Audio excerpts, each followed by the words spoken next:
तो एक तरफ तो इंडिया गठबंधन के नेता अपने चुनाव प्रचार को धार देने में लगे हैं, तो वहीं दूसरी तरफ इंडिया गठबंधन की आंतरिक कलह एक बार फिर से सामने आ गई है। केरल में एलडीएफ समर्थित विधायक ने राहुल गांधी के डीएनए टेस्ट की मांग की है। विधायक के इस बयान पर कांग्रेस ने पलटवार किया है। मल्लिकार्जुन खड़गे ने केरल में प्रचार करने पहुंचे तो प्रियंका गांधी ने कर्नाटक में प्रचार किया। अखिलेश यादव ने उत्तर प्रदेश में कई जनसभाओं को संबोधित किया तो ममता बनर्जी ने पश्चिम बंगाल में चुनावी जनसभाओं की हैं। कैसा रहा विपक्षी दलों का आज का चुनाव प्रचार, देखिए इस रिपोर्ट में।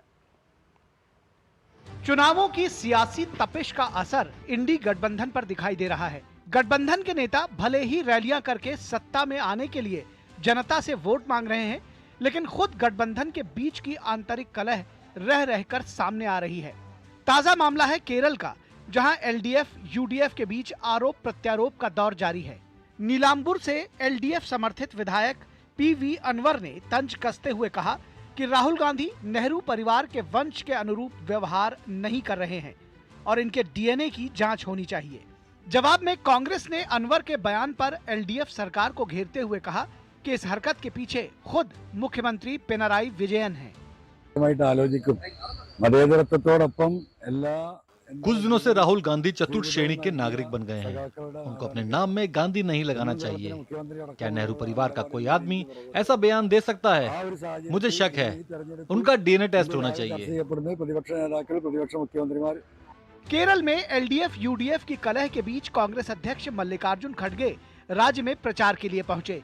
खड़गे ने अपनी रैलियों में मोदी सरकार पर निशाना साधा और कहा कि उसने सत्ता के लिए जो वादे किए थे वो सारे कोरे कागज की तरह कोरे ही निकले।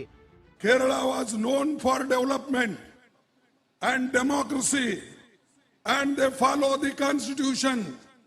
Unfortunately the last 8 years of the government ensured a debt-ridden economy without money to even give salaries and pension of the time.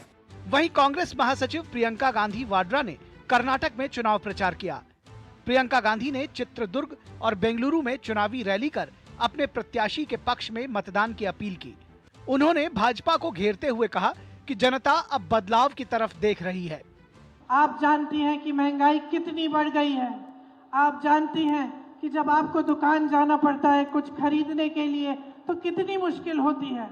जब त्योहार आता है, कुछ नया खरीदना है, घर में लिपाई पुताई करनी है, तो कितनी मुश्किल से, कितनी मेहनत से आप उसको पैसों को कमा पा रही हैं और खर्चा करना कितना मुश्किल हो गया है आपके लिए। इस बीच समाजवादी पार्टी प्रमुख अखिलेश यादव ने भी उत्तर प्रदेश में कई जगहों पर जनसभाओं को संबोधित किया। अलीगढ़ में चुनावी रैली के दौरान उन्होंने कहा कि हमारा गठबंधन और समाजवादियों की सरकार बनेगी तो हम सेना में पहले जैसी पक्की नौकरी देने का काम करेंगे।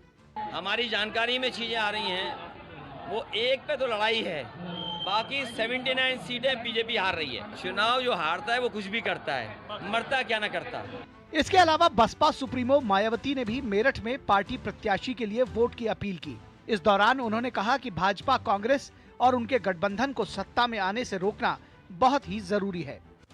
कांग्रेस, बीजेपी व इनकी सहयोगी पार्टियों को भी केंद्र की सत्ता में आने से जरूर रोकना है। जिनकी गलत नीतियों व गलत कार्य प्रणाली आदि को आप लोग काफी हद तक आजमा भी चुके हैं। उधर कांग्रेस ने बिहार के पटना साहिब लोकसभा सीट से भाजपा के रविशंकर प्रसाद के खिलाफ अंशुल अविजित को पार्टी का उम्मीदवार बनाया है। इसके अलावा आसनसोल से टीएमसी उम्मीदवार शत्रुघ्न सिन्हा ने लोकसभा चुनाव के लिए अपना नामांकन दाखिल किया।